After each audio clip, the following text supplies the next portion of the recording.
When we talk about metabolism, it's really important to start understanding that light is the primary timekeeper of our metabolism, and light energy from the sun acts to improve the function of our cellular engines, our mitochondria, so that they can burn through food. So not only is light the timekeeper of our metabolism, it's also the power source with which we use to burn through food, essentially. Hey guys, welcome back to the Digest This podcast. I'm your host, Bethany Cameron, and today's episode is quite different than many others, and I absolutely loved it. Matt Maruca, he is on the show today, and he is the founder and CEO of Raw Optics, which is a blue blocking eyeglass company. He's here today to talk about the benefits of light and how light can truly help improve our metabolism, digestion, and overall health. We dive deep into if sunscreen is harmful, if the sun truly does cause cancer, if diet plays a part of how we actually absorb the sun, what we should be doing each morning, and even sunbathing our genitals, plus so much more. But before we get into today's episode, shout out to podcast listener Nancy Fuji. She titles her review The Gut Queen, and she wrote, Bethany has been my biggest support system going through leaky gut. She tackles every topic that my doctor and I discuss, and everything she discusses meshes into the advice I'm given. So happy I came across her. Well, thank you so much, Nancy Fuji, for that wonderful rating and review. And as always, I always appreciate reading all of your reviews, and it helps the show grow. So if you feel so inclined to help support me and this podcast, just giving it a rating and review will truly do so, and it costs you nothing, and it takes like 2 seconds. So always appreciate that and love hearing from you guys.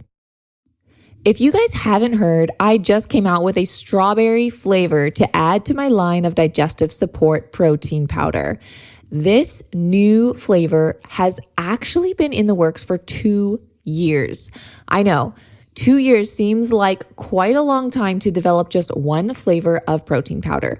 But with the elements of 2021 still in, quote, recovery mode from the pandemic, as well as finding the right ingredients to create such a robust strawberry flavor without any natural flavorings, artificial sweeteners, as well as the natural pink color, took trial and error over a long period of time. And since I am very picky about every ingredient that goes into any product with my name on it, I had to make sure every ingredient didn't have a sub-ingredient, as many other protein powders do.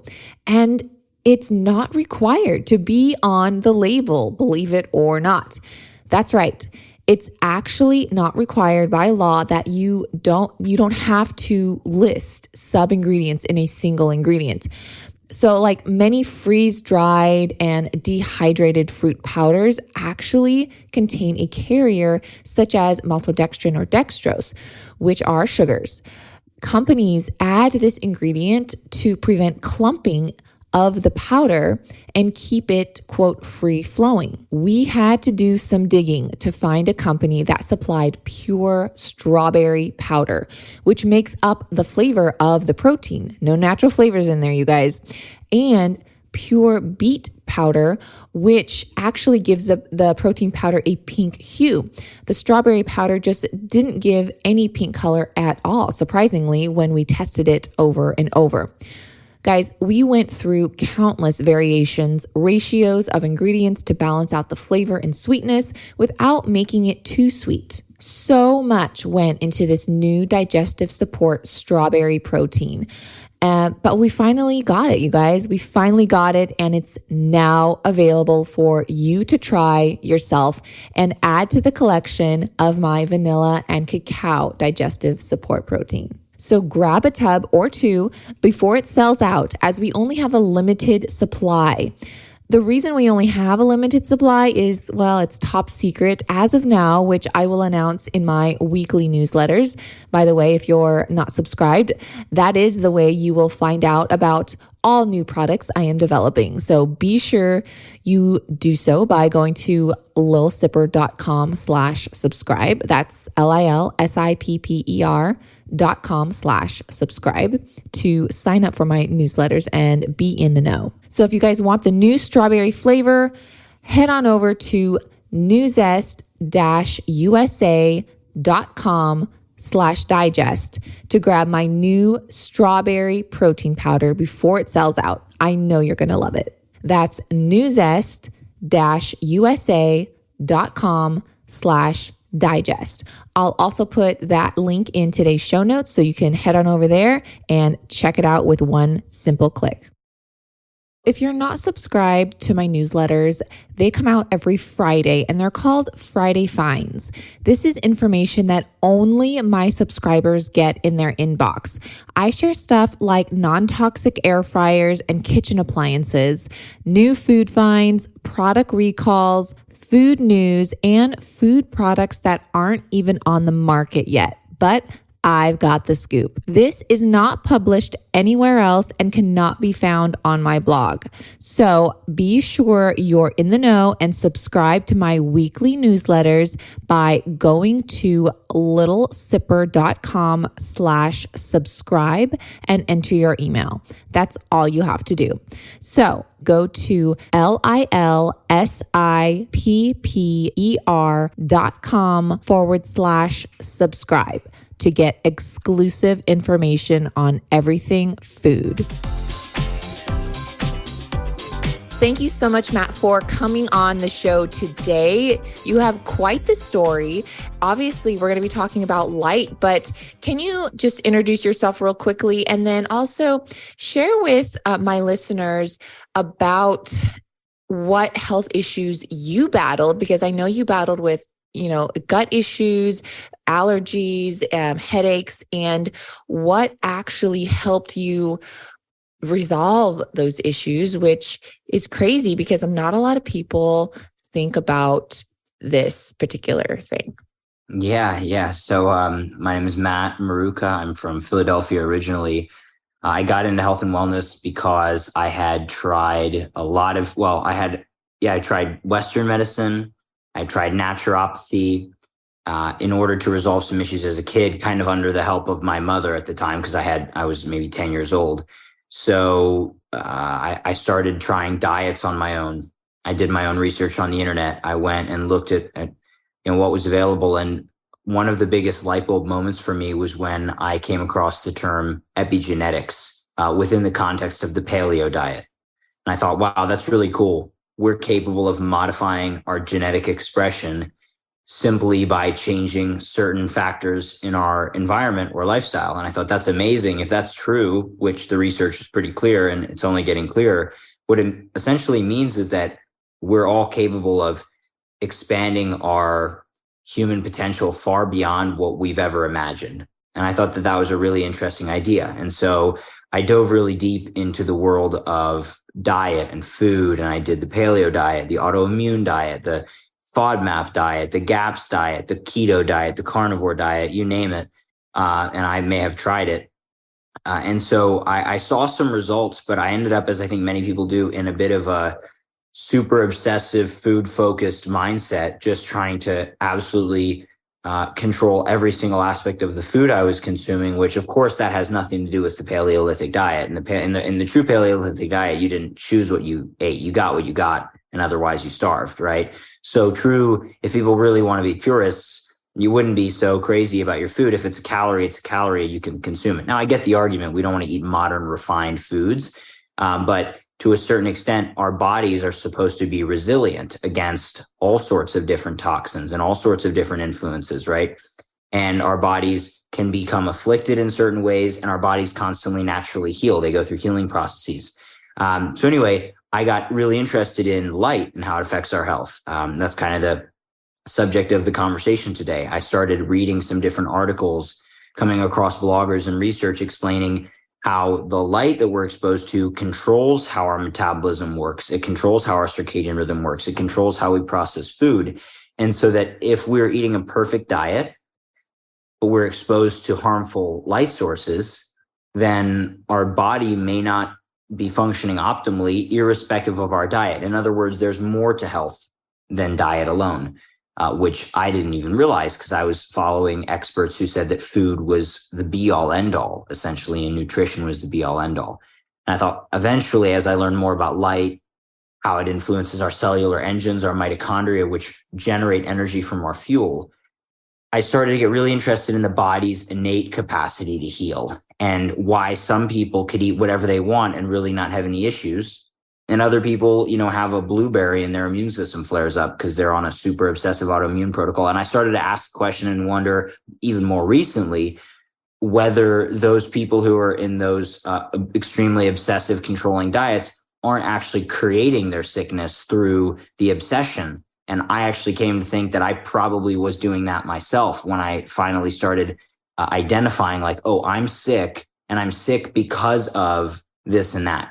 So it goes pretty much as deep as we want to go. But I think we could start touching on, light and why it's relevant or whatever interests you. Yeah, no, I mean, you have such an amazing story. And it is true. When we start putting a label on ourselves, we're almost like claiming that on us. And then it's even more difficult to heal because we say, oh, we have this, or we're that this is just me, but you did say something about your metabolism and how light really does affect the metabolism. And can you elaborate on that a little bit? Yeah, absolutely. So, I like to start from the foundation as much as possible. So when we're talking about metabolism, it's good to touch on really what is the metabolism. And the metabolism, according to standard biology, is based, and anybody who took standard high school biology learned this at some point or another. But the metabolism is basically the process in which the body takes in certain substrates, chemicals, nutrients, and so on, does certain things with them, breaks them down, makes them useful, and then excretes them. So the metabolism is intake, use, and excretion, essentially. So it's quite broad.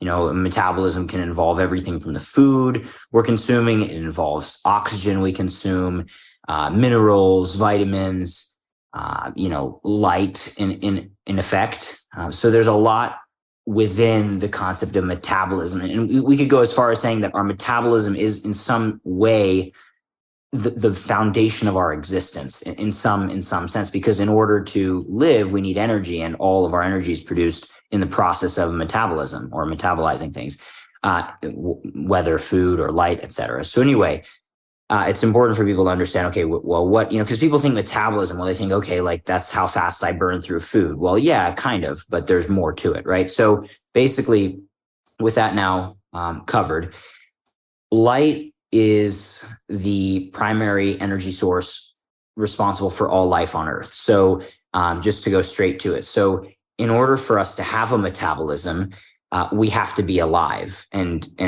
existing. And all life exists because we have energy bringing us to life. So without energy, we would be no different than the sand on the beach or the dirt on the ground. We would be inanimate. We would be dead, essentially. We wouldn't have necessarily come to life in the first place. So any discussion when we get into life and metabolism and health, it helps to first define life, right? And so life is just matter brought to life by energy. And that energy is light from the sun in particular.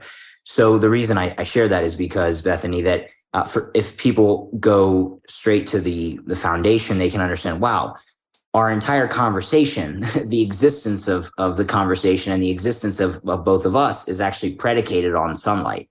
Like without sunlight and other factors as well, life wouldn't exist, right? So it's really, really foundational. And so when people start getting in, and this is a tangent, but people get into like, oh, the sun causes cancer and this and that. We could talk about that later.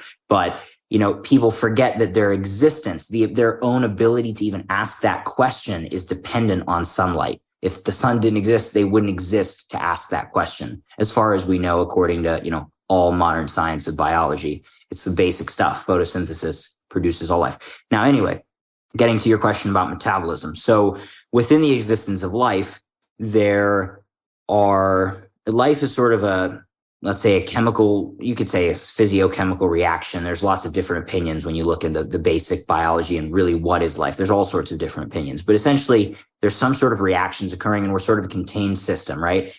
And we have certain things occurring within us, and then there's certain things occurring in our environment.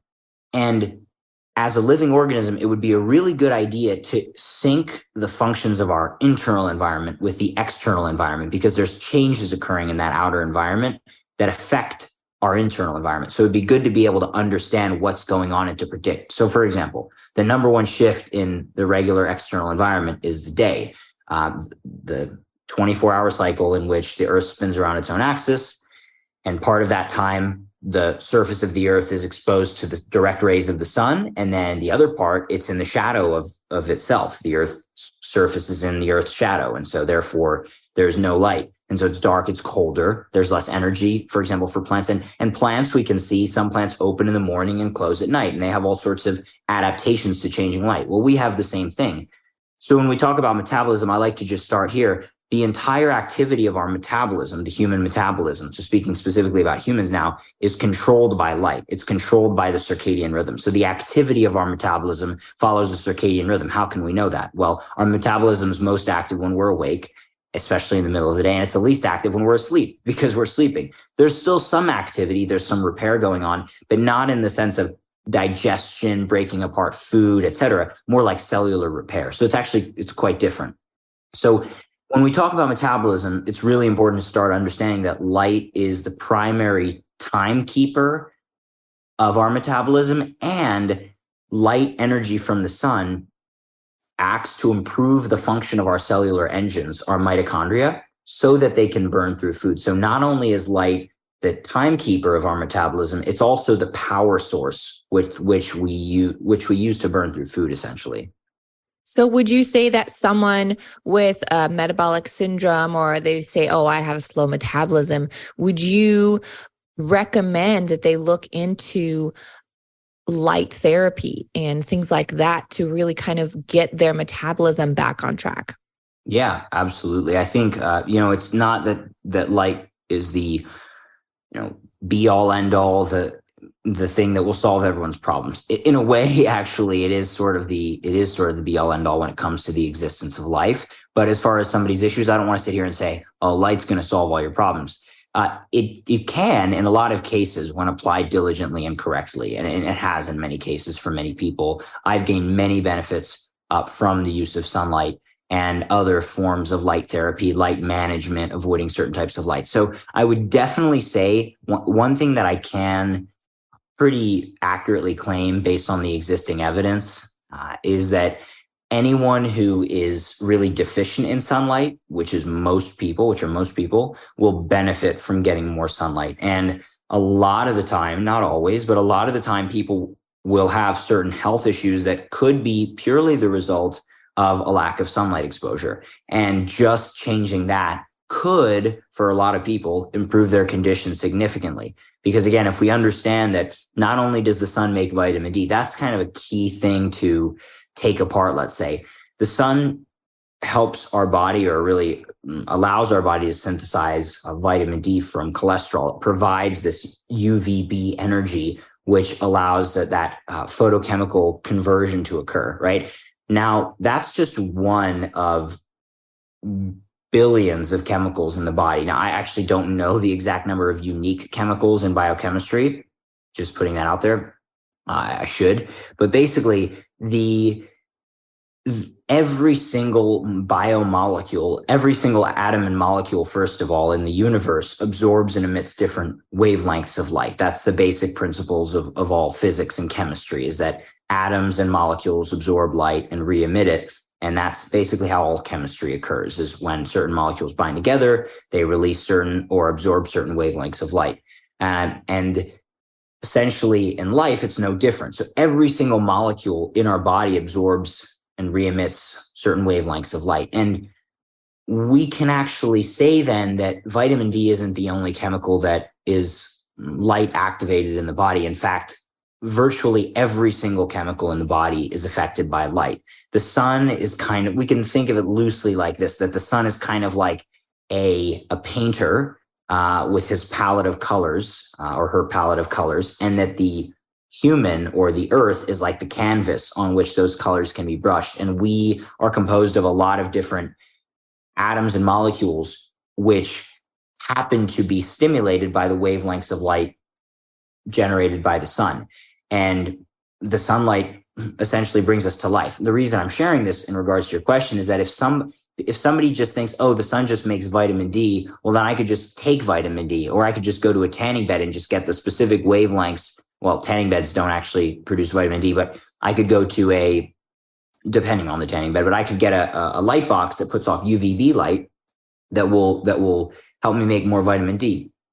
And essentially, then they'll think, oh, I got everything I needed from the sun, but then they're missing for example, the red and near infrared wavelengths of sunlight, which are critical for activating and stimulating water in our cells and improving mitochondrial health, for example, right? So the point being here that if people start to consider and realize that the light of the sun, the energy produced by the sun, has shaped all of evolution of life, and that we have so many functions in our body that are still directed by the light of the sun, then it makes a lot of sense that if you're never getting outside, you're never getting sun on your eyes or your skin, that you're going to have certain issues in the same way that if you were lacking certain nutrients, a very similar way, if you're lacking certain nutrients, you're going to have certain issues. You're going to have issues related to those nutrient deficiencies. Yeah. Well, this is so interesting. And I know too that I want to dig into the digestive system a little bit as well, because as I know, you did suffer with some gut issues and they are thankfully resolved, and you seem to be doing amazing. And so can you share a bit about what you did with light to help with your gut issues and how one could also use light to help with their gut issues? Yes, absolutely. So there were a lot of things I did, but the things that had the most impact for me in improving my overall health, energy levels, mind, cognition, etc., were basically getting out. And this is not just for gut issues, but for essentially across the board best practices for using light and sunlight to improve health. So one thing is getting out and getting morning sunlight. Morning sunlight, especially right when it comes over the horizon within the first 10 or 15 minutes, ideally, is what sets our body's circadian rhythm. So no matter where I am, what I'm doing, when the sun's coming up, I go outside. And if I can't get a clear view of the horizon, I'll at least look at the sky or look towards the east to let that light stimulate my circadian rhythm. And 10, 15 minutes is enough. Even 5 minutes is better than nothing. Now, the cool thing is that it's no longer just me saying this or some of the other kind of people in certain different health and wellness niches. You have people like Dr. Andrew Huberman, who's one of the top, he's a leading neuroscientist at Stanford. He has a successful podcast with, over, I believe, 4 million Instagram followers and whatnot. He's become very successful and popular. And one of his main things that he speaks about on a regular basis is that light is absolutely critical for setting our circadian rhythm and our health. So it's even though the science has already been solid for many, many years since I first started speaking about this in 2018 or so, now we have mainstream researchers who are kind of popularizing this and bringing it even more into the mainstream, which I think is really promising, right? So everyone can benefit from improving their circadian rhythm. Gut cells are turning over. One of the things that fascinated me when I started learning about light is that gut cells turn over every 48 hours or so. So if we, and that's faster than almost any other cell in the body. So if we have a circadian mismatch, this was what I was reading when I was 16 years old, learning about this information. And basically, if we have a circadian mismatch, it makes sense that the gut is going to be one of the first affected areas because the cells are turning over so frequently. If we start getting, disrupting our own rhythm, that'll create issues. And okay. And then also if someone's thinking, oh, well, I'll just use artificial light in my house and wake up that way. No, you have to actually go outside and get the sun's light, correct? Yeah. That would be like, a good way to put that would be like saying, I'm going to try to get, the benefits of an orange with vitamin C and all this. Oh, I'll just take refined sugar instead. That's like basically the same, right? And then you say, well, whoa.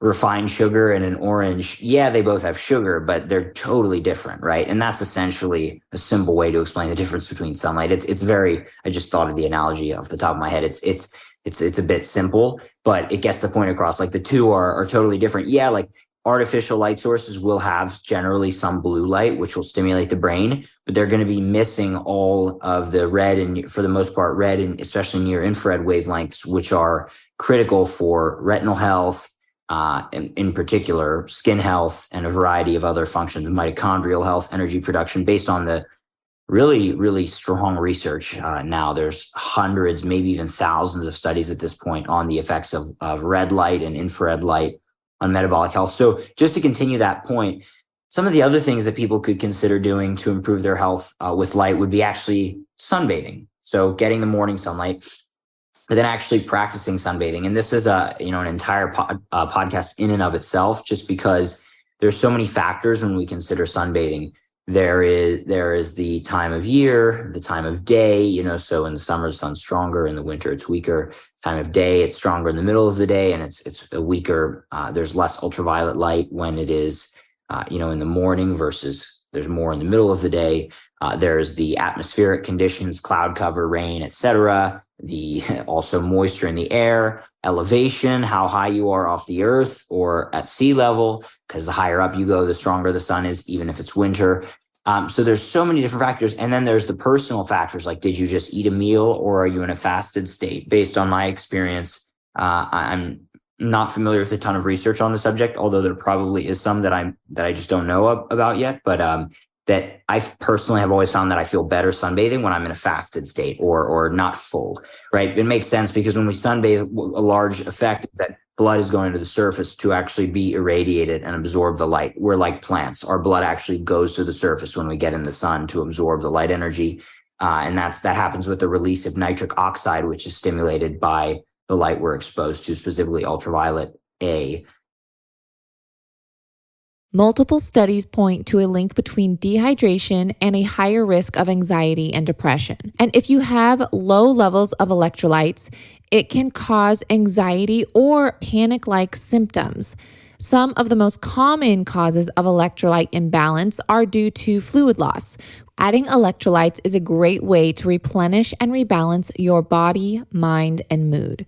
However, most electrolyte drink mixes contain added gums, sugars, colors, and even added oils. I'm really picky about what goes into my body, so that's why I choose Element's raw, unflavored electrolyte mix. Element's unflavored version contains a science-backed electrolyte ratio of salt, magnesium, and potassium. Those three simple ingredients are in their raw, unflavored packs. So whether you just finished a workout, sauna session, or just need to hydrate for your mental health, Element is formulated to help anyone with their electrolyte needs and is perfectly suited for those following a keto, low-carb, vegan, or paleo diet. And right now, Element is offering my listeners a free sample pack with any purchase.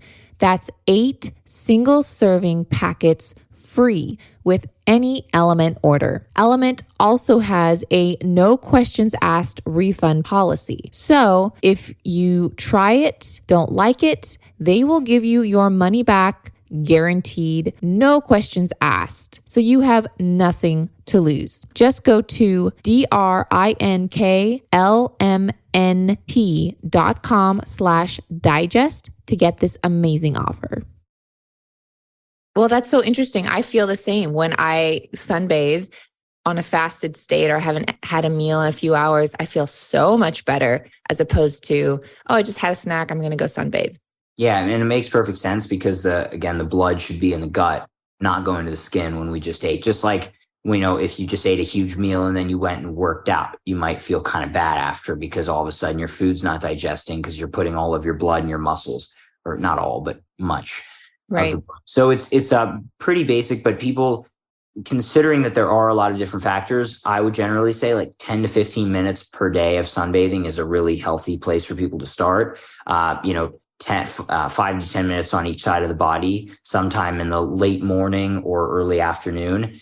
Midday is when there's the most ultraviolet, and people could sunbathe in midday if they want the most UVB with the least overall sun exposure, if they're worried about their skin aging or something like that. However, based on my experience, and also a friend of mine who's a traditional Indian medicine doctor, the recommendation from Ayurvedic medicine, which I've become much more interested in over time, because it seems to link, it's almost like Western science is discovering things that lead back to that science, which is why I've decided I'm just going to start, learning more about Ayurvedic science, because it seems like we're just trying to catch up to what they've had for 5,000 years. For example, like in the conversation about circadian rhythms, they've known for a long time that time restricted eating is very important, and not eating too late, and eating when our metabolism is the strongest, right? So these are some, and there are some actually other really great points we'll get into about when to eat and whatnot. But anyway, regarding sunbathing, so the recommendation from Ayurveda is that, you want to sunbathe when the sun isn't at its peak strength.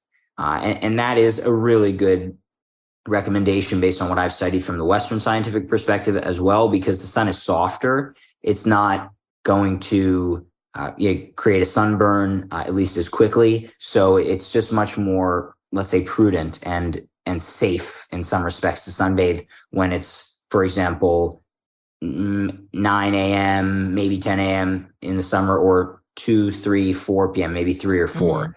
You can sunbathe closer to the middle of the day. You just have to be a lot more careful. And then again, it all depends on your skin tone.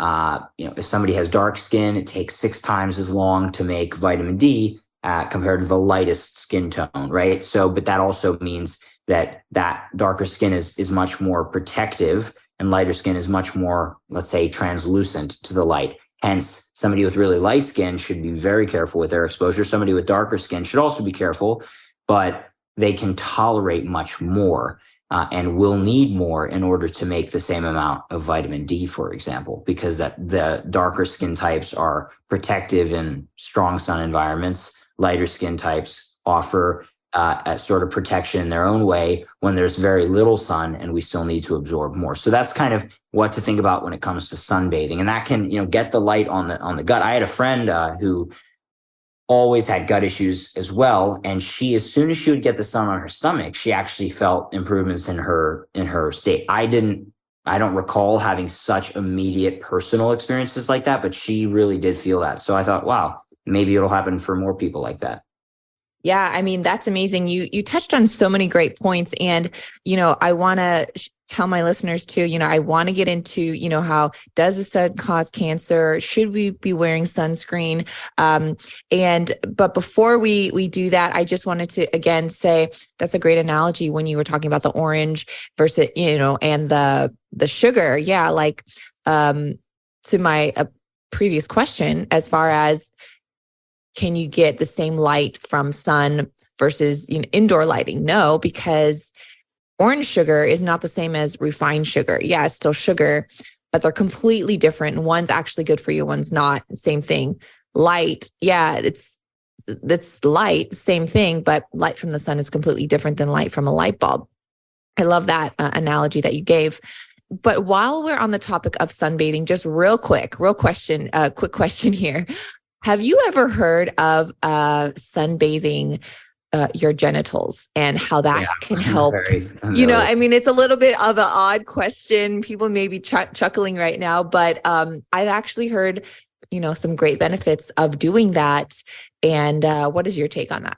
Yeah, I would say it makes sense, actually, just because, especially the perineum, which is kind of like where people stick their legs up, and there's all these memes on Instagram of people sunbathing basically their butt. But the perineum is considered in, let's say, Ayurvedic, well, not even Ayurvedic, but in yogic science, like the root chakra, so the base of our energy system. So yeah, theoretically, it makes sense to me that you could expose that area to light, and it would sort of provide some energy for our energy system. And also there are studies showing that when men at least expose their genitals to red light wavelengths, which are amply present in the sun, it increases testosterone function. So it makes sense that there could be this effect when we're exposed to sunlight. There could be some beneficial effects. And if we consider that, for a lot of history, we would be unclad, naked outdoors, it makes sense that there could be some benefits to doing this. I prefer sunbathing nude myself compared to with clothes. But I always used to think when I learned about sun and its effects, I used to think that everything started going downhill when we started wearing clothes. But again, from the perspective of Ayurveda, based on, again, a friend of mine who's a top Ayurvedic doctor in the world, I understood that clothes actually, as far as the evolution of human consciousness, are sort of a technology, if you will, in allowing us to operate at a sort of higher energy level, at a higher level of consciousness, intellectually and so on, philosophically, and not at as much of like a sexual, like animalistic level, which is kind of more of the natural tendency if everybody's just naked. So I actually think there are, in some respects, more of an advantage to clothes than I previously thought. Maybe in podcasts I would share, 5 years ago. But at the same time, again, if somebody's in their own privacy of their own home, or they're on a nude beach, and they can have that benefit of sunbathing nude, or can find that, I would definitely recommend it for one's overall health and vitality. And then I guess we could just go a step further and say, like, I would say that when that person goes and puts clothes on and goes into society, somebody who has that practice, they'll kind of stick out, like people who cultivate, not just from nude sunbathing, but people who cultivate their internal energy in that way, whether you're naked or you're wearing clothes, people can feel your energy field is a bit different. Okay. So great answer to my very abrupt question, who I know is a little unexpected. So I want to talk a little bit about sunscreen, and what's your opinion on sunscreen, and does sun actually cause cancer? That's such a great question. So regarding sunscreen, my opinion is that it makes, as I've learned more and more about the sun, I work with one of the top experts in the world in photobiology, which is the study of how light affects our body. And as far as, in the context of product development for my company, Raw. And essentially, one of the things I've learned from him, I used to think when I first learned about this, because I followed certain people who were like, more is better all the time, get more sun.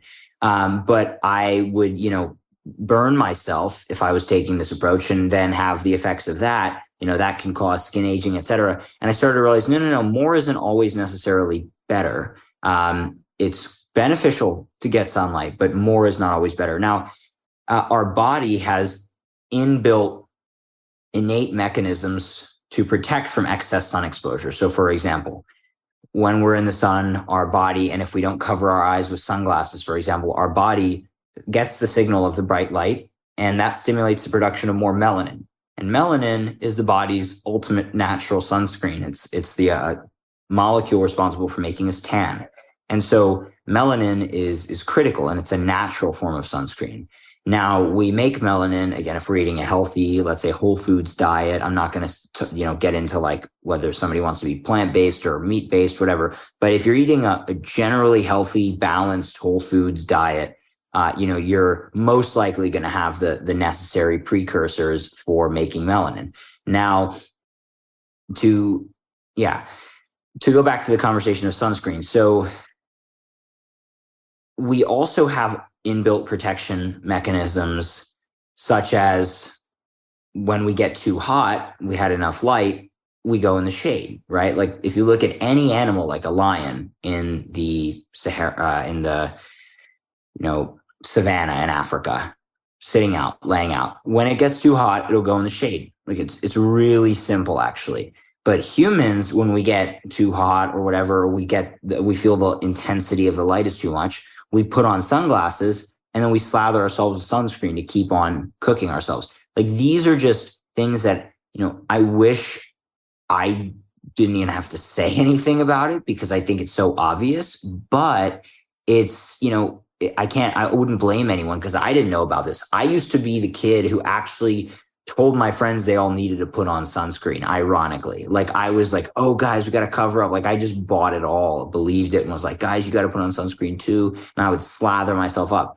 And so it's really not good. That's a disconnect. That's where we can start creating issues for ourselves. Why? Because modern sunscreens are full of all sorts of toxic chemicals, which become more toxic when they're irradiated by ultraviolet light. So ultraviolet light is super high intensity, right? So when you have high intensity, a very powerful light shining on certain chemicals, even harmless chemicals under the influence of ultraviolet light can break apart because there's so much energy. And when they break apart, when chemicals, just in general, when certain chemicals break apart, they're now seeking to find electrons to fill up their outer shells, essentially, that are now missing the electrons that were previously satisfied by the, chemical they were, or molecular atom they were previously bound to, right? So this is just basic chemistry. And so that creates what we would call free radicals, molecules that are going around basically trying to steal electrons from different parts. And this creates a lot of inflammation and havoc in the body. So that's what we do when we put on sunscreen. We're basically putting on chemicals that then become irradiated and then absorb into the bloodstream and create molecular havoc in our system. So it's a really bad idea, in my opinion, to wear chemical sunscreen. Now, mineral sunscreen is a different story. If somebody wears mineral sunscreen, which is like 100% non-nano zinc oxide, something like that, where it just goes on your skin, like I put it on my nose when I surf because I'll be surfing in Bali or Costa Rica where my skin is not meant to be. And no matter how much I've, tanned myself, I think with some years, maybe I'll build my tan further and further when I spend time in those places, if I don't leave or if I, only leave for short times. But anyway, I'll wear that mineral sunscreen on my nose and my face, sometimes my entire face. Sometimes I'll even wear a hat because I'm not designed for that light. I'm there to surf, right? But I'm aware that I'm in a mismatched environment and there are certain things I have to do. The Balinese guys, they're good, but even them sometimes will wear some stuff on their nose because even in nature, you probably wouldn't be out in the light for that many hours when it's so strong. You'd be in the shade, right? So that I believe is totally acceptable because again, it's not absorbing in your bloodstream. Who wants, where does all that sunscreen go when you put it on? It's going into your bloodstream. That's exactly where it's going. And so it's not ideal, to say the least. And then just to touch on your question about, does the sun cause cancer? It's a really great question. I mean, we'd have to touch on quite a few different details, like what do we mean by cause?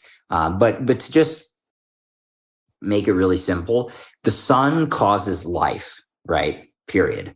So the sun causes life. So cancer is basically an issue in life. There's some sort of error in the system, or we might not say an error because there are different theories I've come across that say that cancer and other diseases are actually our body trying to adapt to an environment that's completely changed from what we evolved in. Tons of chemicals, artificial light, etc. Right? Well, so, I just wanted to say, please. Specifically skin cancer, because of course, obviously, there's different types of cancer, colon cancer, etc. I feel like a lot of people just attribute the sun to skin cancer, particularly. Yeah. But I know that's what you mean. So just to touch on that, skin cancer, to clarify. But cancer in general is an imbalance, or there's something is wrong, essentially, a malfunction in the system. Something's not allowing us to function the way we're designed to, right? And so with skin cancer, based on the research that I've gone through, excess exposure to sunlight, constant excess exposure could potentially lead to the development of skin cancer. But it seems to be the case that the majority of people who have skin cancer actually have gotten a lot less sun than many people who get a lot of sun and don't have skin cancer. What do I mean by that? For example, there are studies on showing that people who work outdoors actually have lower rates of skin cancer than people who work indoors. Right. So we'd have to think about that for a second. How could that be the case? I have an aunt, a family member who has skin cancer, but she wasn't somebody who went out and sunbathed. And when she did, she'd wear a sunscreen and a hat and cover herself up with a rash guard. So, but she worked in an office all the time. What I'm getting at is that it would make more sense, just from a first principles approach, that the thing that causes the disruption in our body is the artificial light that we're exposed to. I believe that artificial light is much more likely the cause of skin cancer than sunlight. Again, does anybody know exactly for sure? I'm not sure that anyone does at this point. But again, the evidence is generally clear that excess exposure can be a problem, but that if we are lacking sunlight, we have higher rates of cancer across the board, not just skin cancer. So this has to do with vitamin D. So vitamin D is actually synthesized by the sun, and vitamin D improves the function of our immune system to fight cancer, right? So the idea that the sun is causing, for example, skin cancer or any type of cancer is, again, kind of looking in the wrong way. Skin cancer wasn't a major issue for most of the medically recorded medical history. And it's become a very major issue in the last century. And in the last century, what we've done is actually gone indoors more, wore more sunscreen and more sunglasses, and skin cancer rates have risen. So for me, that question and that reality, and more blue light, and that reality, that a fact for me is sufficient to essentially discredit or disprove the idea that skin cancer is caused by sun, because why would skin cancer be increasing as people are getting less sun, right? It could be that when people are so disconnected from the natural environment, from sun, and then they go out and cook themselves like the weekend warriors, then maybe the sun could be considered like the trigger, right? But what else? Like they're smoking a vape, like people vape now like crazy, at least my younger generation, they're eating absolute junk. So like, we could probably say that the lifestyle is the loaded gun. And if the sun were doing anything, maybe it's just pulling the trigger. But even then, I couldn't say for sure about that. So it's something that I look forward to more science coming out on, and also, diving into further and further myself as the science evolves.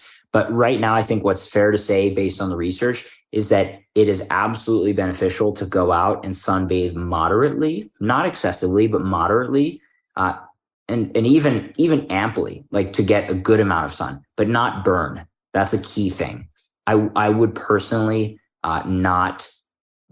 just speaking for myself, I'm not going to give people medical advice, but I'm not concerned based on everything I've learned and the experts I've worked with about skin cancer from the sun, as long as I'm not overdoing it, right? But I would be much more concerned about skin cancer if I was sitting, even from all the time I spent on my computer, for example. This is something I'd be much more concerned about for my health than getting out and sunbathing 30 minutes or an hour a day at most.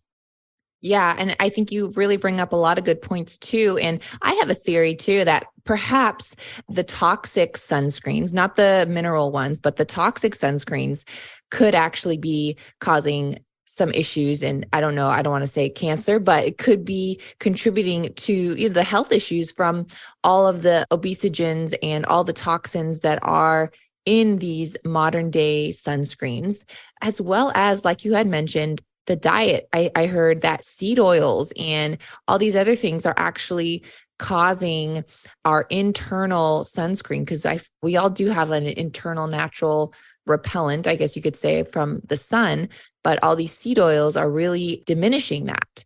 So the modern day life is really degrading our natural ways to protect ourselves from the sun. To your point too, like, yeah, if you go and surf, like you're going to put on some natural mineral sunscreen. And that's, I think, like for anyone, if they have like an outdoor, whatever activity, if they go skiing, they should probably do that.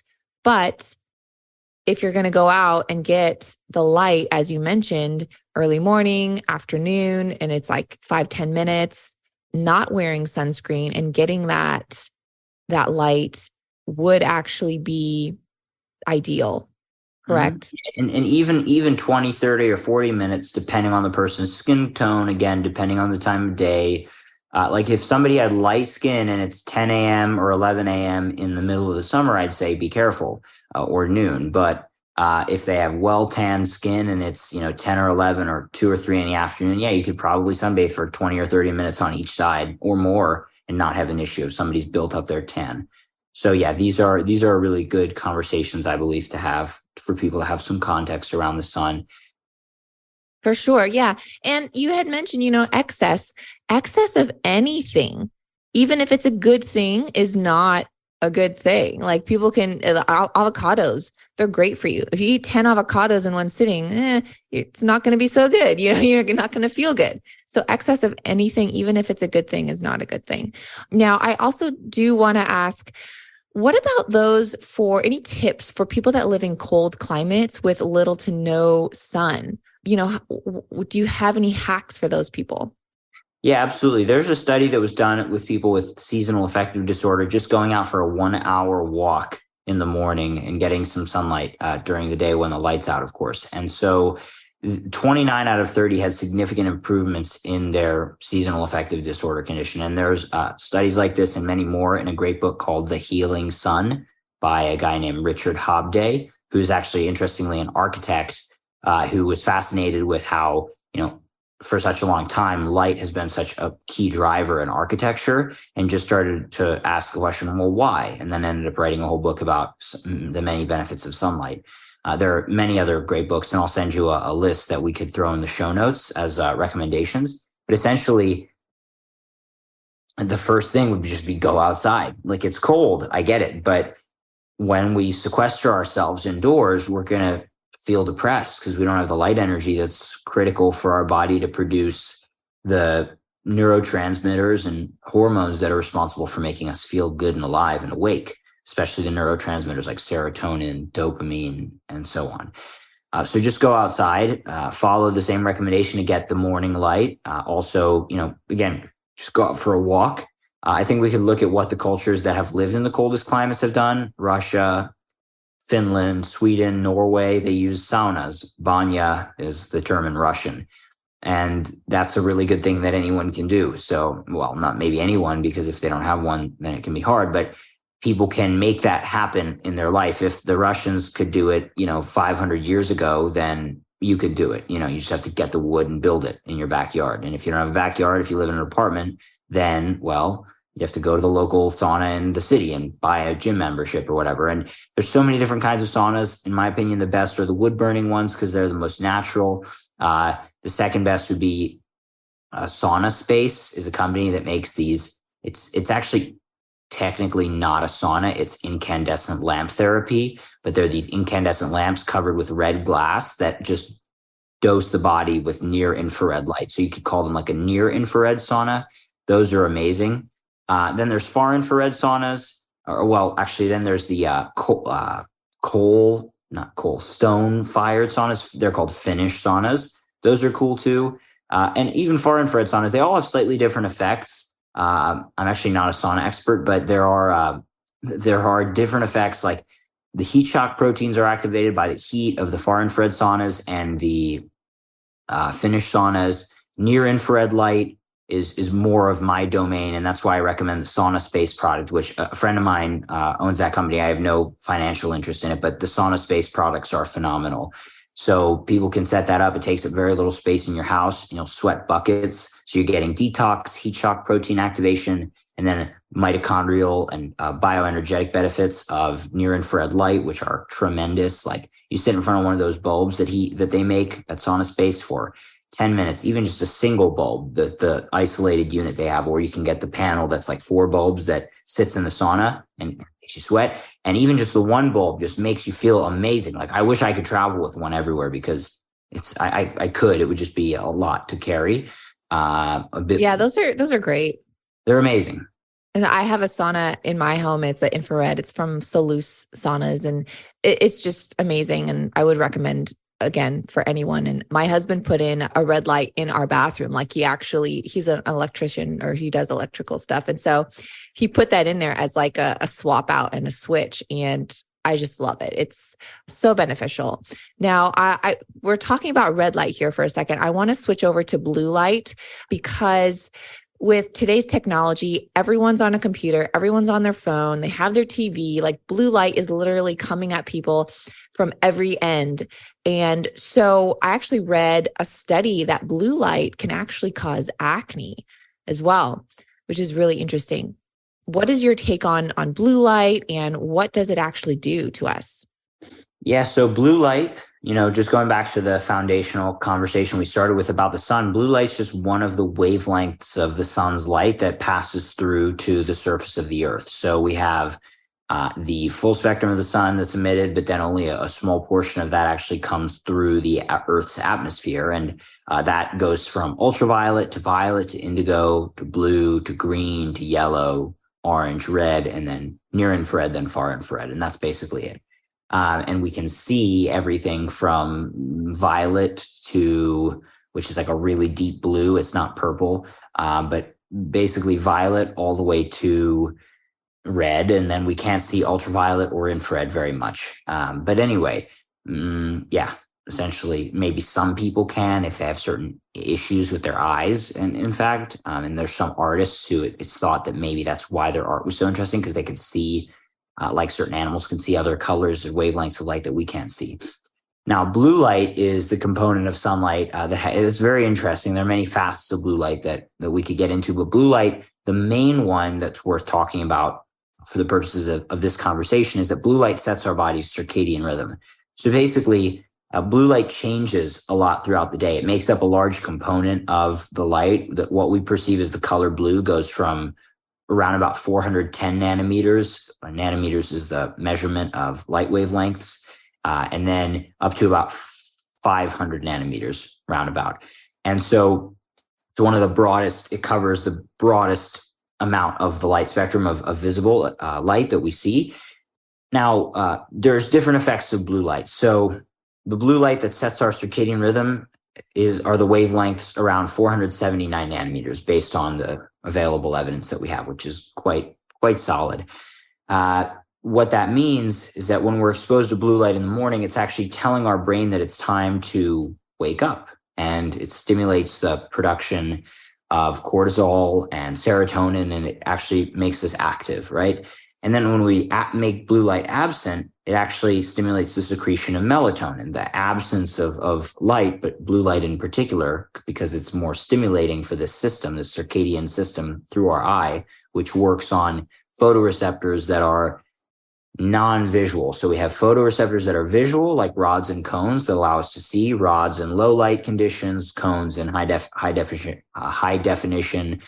high resolution, color vision, and bright light conditions. And then these other type of photoreceptors called retinal ganglion cells, or intrinsically photosensitive retinal ganglion cells, that have specific pigments that were discovered in the 90s that was a huge breakthrough for scientists, that are actually the same pigments found in certain frog skin. And they were shocked that they found this in the human eye, but that set our circadian rhythm so that are sensitive to light and speak to what's called the suprachiasmatic nucleus in the hypothalamus of our brain, which is the part of the brain responsible for controlling metabolism, the hypothalamus, so metabolic activity. So back to sort of our earlier discussion, and that's controlled by the blue light striking those cells in the eye, communicating with, again, this part of the hypothalamus called SCN for short, suprachiasmatic nucleus, which is the master clock of the entire body, the master timekeeper. Right, so blue light controls that whole system. So it's really important that our blue light exposure is dialed in. We get the morning sunlight, but then at night, we're not exposed to tons of blue light, because it will disrupt our circadian rhythm. It will disrupt the body's natural production and secretion of melatonin, which is the body's most important antioxidant, anti-aging, anti-cancer molecule. And by, for example, wearing blue light protection glasses in the modern world, which is why I started a company making blue light protection glasses, we can actually have the effect similar to what one might consider like a performance enhancing drug, just by blocking the blue light and increasing the body's natural production of melatonin. It's so simple and so effective. And that's why we have now like many of the top athletes in the world. The number one football player in the world, I just learned yesterday actually is wearing American football, wears raw optics every night. A friend of mine is the number one soccer player in the world from scoring and everything, and voted across the board this year in England, and he also wears our products. And then the number one women's soccer player in the world saw that he was wearing them and wanted to start wearing them. So it's kind of nuts how it's sort of taking off. Colored lenses, who would have thought? But because there's so much science behind it, and we make the highest quality, most science-backed, and most premium and most attractive product to make it really, really fun and easy for people, it's been really, really awesome. So blue light, just back to the subject, that's the circadian rhythm side. Now, another thing just worth mentioning briefly, and we might want to dive into the glasses or something like that, but just to touch on there's a component separate from melatonin disruption, which blue light can cause at night, that blue light during the day can actually, from artificial sources, can cause retinal damage. Now, blue light from the sun is actually much more ample in higher intensities and proportions than any blue light we're getting from a screen, I should say in intensity. But by proportion, so by the relative amount of blue light, there's actually more blue light in many LEDs and screens, because these have less of the more healing side of the spectrum, which are the red and infrared wavelengths, right? So there's sort of a balancing act in light based on the research. So red and near infrared provide more of a sort of biologically supportive, beneficial healing function. Again, red and near infrared, which is why red light therapy and near infrared light therapy has gained so much popularity.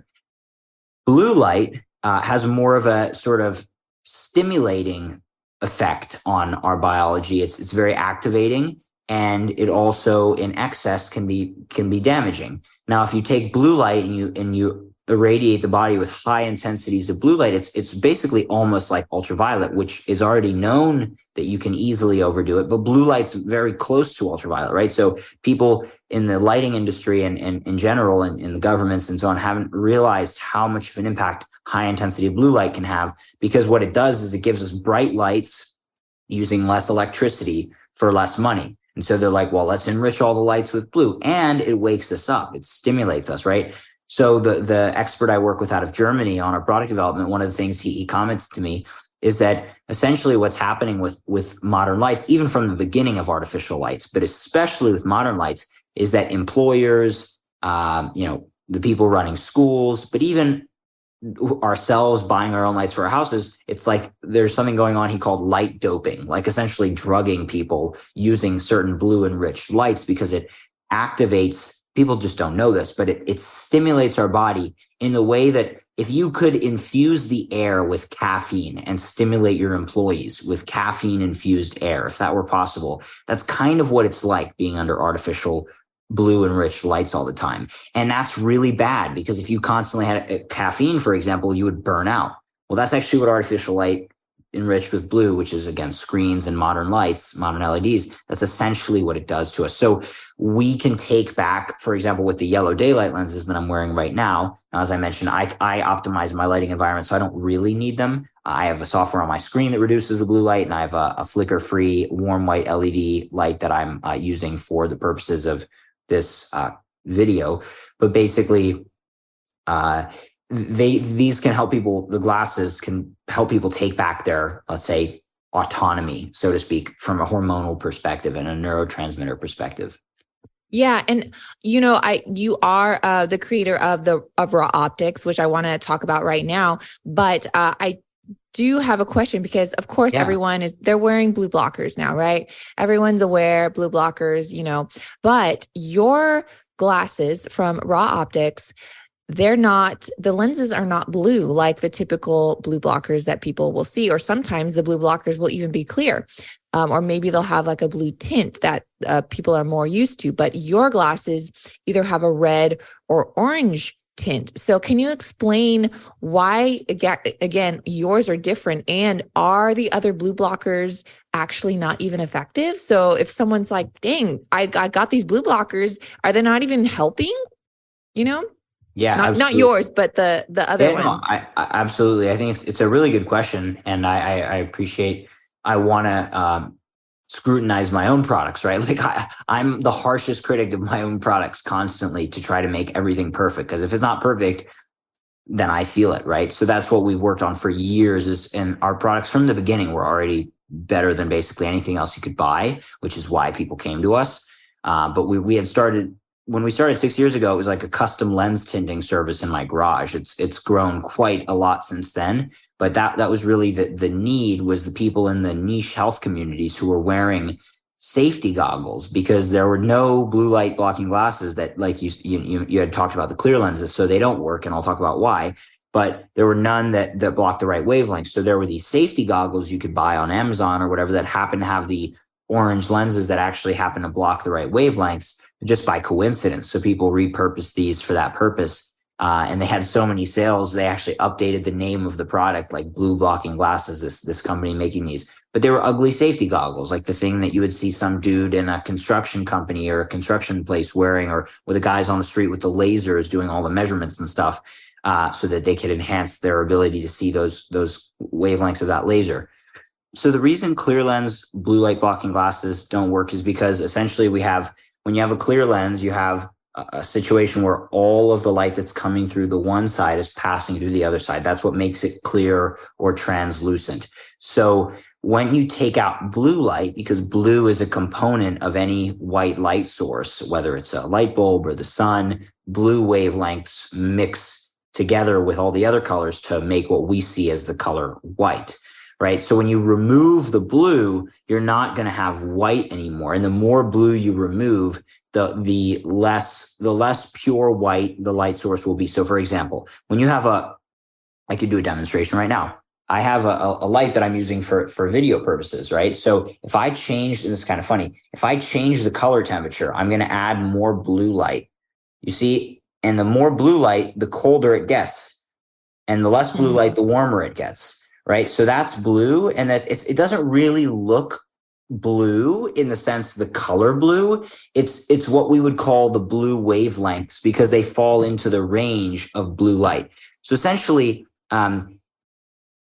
when you remove those blue wavelengths, the color, as you can see with the light, and for anybody who's not watching the video, which maybe most people aren't, the light, when I put more blue, becomes much brighter and whiter, essentially. And when you take out the blue, it becomes more like a warm yellowish color, like the difference between sun in the early morning versus the midday, right? So same thing with the lens. When you remove the blue, the color becomes more yellowish. The more blue you remove, the more the resulting color appears yellow. And so that's essentially why our lenses are yellow. Now, if you remove all the blue and then you start diving into the green range, the lens will look more orange. So I would consider this more yellow, our daylight lenses. And then our sunset lenses, we've cut not only all the blue, but into the green range. And so they're actually much more, let's call it red-orange is the color that I would call it. And the red-orange comes from removing the green. And why would we remove the green? Well, because there's limited evidence that in addition to blue light disrupting our body's circadian rhythm, green light can also have some effect more than, again, the colors of fire, which are red, orange, and yellow. I also know from personal subjective experience and the experience of many of our customers that this particular hue of the lens, this red-orange color, which again comes from removing the blue and the orange and the green, is very relaxing and very effective for people getting tired very quickly. We actually had a partnership with Oura Ring, the maker of the Oura sleep tracking ring last summer. We had dozens, maybe even hundreds of people who actually left reviews after they got Raw Optics as part of a free gift for referring a friend to purchase an Oura Ring. And they would actually leave reviews on our website because that's where they came to purchase their product.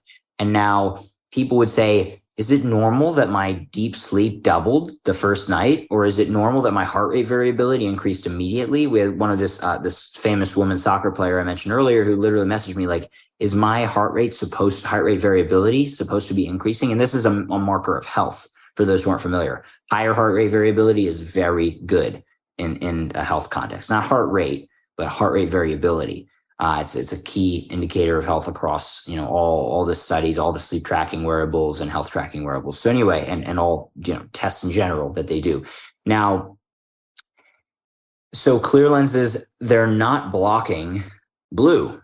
There may be, now this might sound like a shock. How could they do that? Well, they'll block all of the wavelengths of light up to 420 nanometers. And as I said, blue goes from around 410 up to about 500. So they're blocking a very small chunk of blue light, but happens to not be the chunk of blue light that's produced by LEDs and screen devices. So when I take my light meter, my spectrometer, and shine it up to a bright white computer screen, on like a blank white page or just any page that most of the pages are, white backlight, some are black if you're on dark mode, but say it's white, which is what most people are exposed to with the most blue light, then and I put the lens in front of that meter and do the test, the blue light doesn't go away at all. The blue light that comes off of the screen. When I put my lens, the blue goes away completely, which is why people that have the blue light blocking glasses that are blue lenses or clear lenses, they're actually just not effective. Is that what you're saying? That is exactly what I'm saying. It's crazy. It's the fact. Yeah, it's quite crazy. In fact, I've thought about it. Like, I don't really think I want to be. I've thought about this. I don't know if we want to try to, create a how do I say, like a bit of a campaign against, I don't want to be negative. I always want to try to be constructive. And so if somebody asks, I'll tell the truth. Right. But do we want to go and build a whole thing against why these bash all of the, I don't really want to do any bashing. Right. That's the thing. But I do want to do education because people are basically being taken advantage of and they're spending money. So yes, we're looking more and more at in fact, we are doing it, but educating more and more about why clear lenses aren't effective. But yeah, I mean, best thing somebody could do is get their money back. And if not, just, throw them away. There's really no purpose. There's really nothing unless you believe that you need to block the light below 420 nanometers, which is coming off the sun, which could be, again, useful if you're exposed to high intensities of light.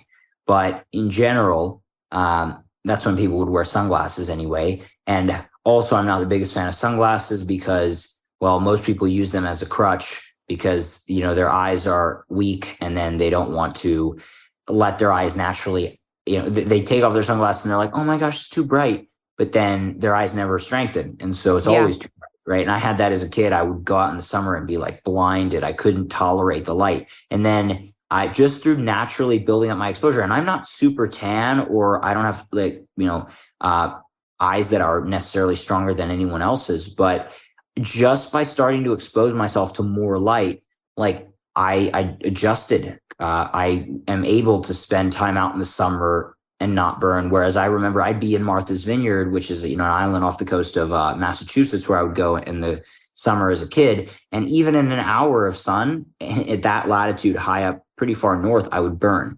Then I've been in Bali or Costa Rica, which are close to the equator later in my life, and no problem, like for even hours without burning, depending on the time of day, right? Midday I would burn, but early mid-morning when the sun's still really strong, stronger than it ever is in Martha's Vineyard, I wouldn't burn, right? So, and also same with the sunglasses. So not to say never wear sunglasses, but not just because you're, don't want your eyes to adjust or because you're uncomfortable. It's good to start building up that exposure, especially in the early morning and late afternoon hours.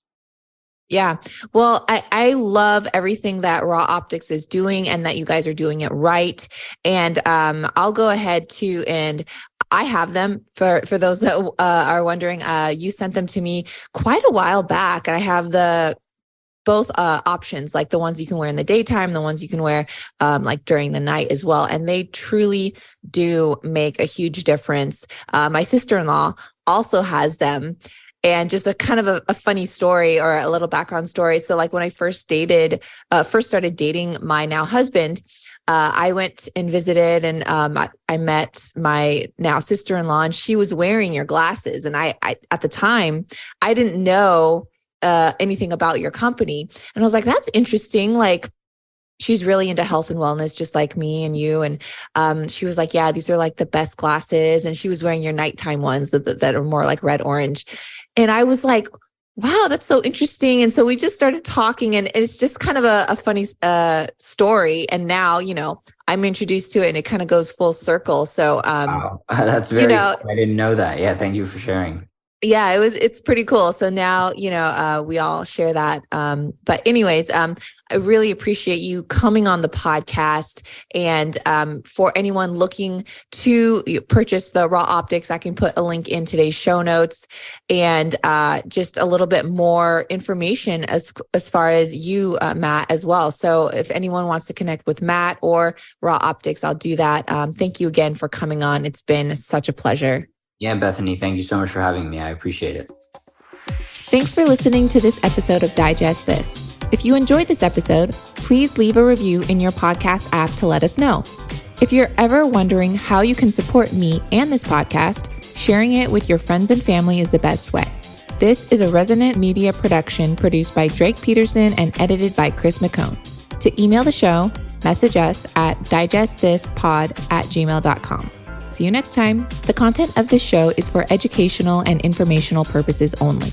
It is not a substitute for individual medical and mental health advice and does not constitute a provider-patient relationship. As always, talk to your doctor or health team first. Looking to build a more robust foundation in your health and well-being? From the producer of Digest This comes one of the most popular alternative health shows on Apple Podcasts, The Dr. Tina Show.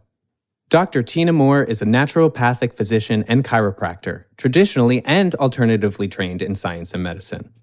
The show features exclusive interviews with experts such as Sean Stevenson, Mike Mutzel, Mark Groves, and even solo episodes covering metabolic health, pharmaceuticals, chronic diseases, long hauler syndrome, and pain management. Dr. Tina delivers the information in a no-nonsense, real-world style, and she has the science to back it up. The Dr. Tina Show is edgy, entertaining, and informative. Every episode will leave you with a new pearl of health wisdom to expand your knowledge base. When you're empowered, you can do better for yourself, your family, and your community. Resilience is the name of the game, and Dr. Tina is here to guide you on your way. Listen to The Dr. Tina Show today on your favorite podcast app. New episodes every Wednesday. Produced by Drake Peterson and Resonant Media.